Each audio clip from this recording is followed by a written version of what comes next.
আনিসুর রহমান জিকো আর Cuba মিচেলকে বাদ দিয়ে ২৮ সদস্যের প্রাথমিক স্কোয়াড ঘোষণা করেছে বাফুফে।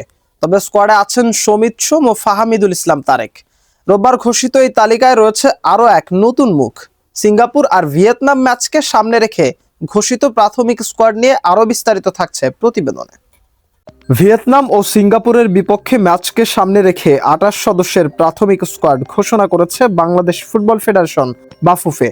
আগামী ২৬ মার্চ ভিয়েতনামের বিপক্ষে প্রীতি ম্যাচ খেলবে বাংলাদেশ, আর ৩১ মার্চ এএফসি এশিয়ান কাপ বাছাইয়ে সিঙ্গাপুরের মুখোমুখি হবে লাল সবুজের দল।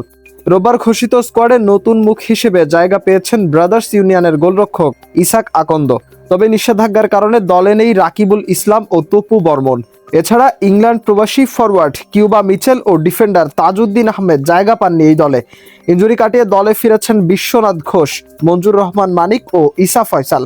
একই সঙ্গে স্কোয়াডে রয়েছেন তরুণ স্ট্রাইকার মিরাজুল ইসলাম, অভিজ্ঞ রফিকুল ইসলাম ও সুমন রেজা। ভারতের বিপক্ষে নিষেধাজ্ঞার কারণে বাইরে থাকা ফাহামিদুল ইসলামও ফিরেছেন দলে।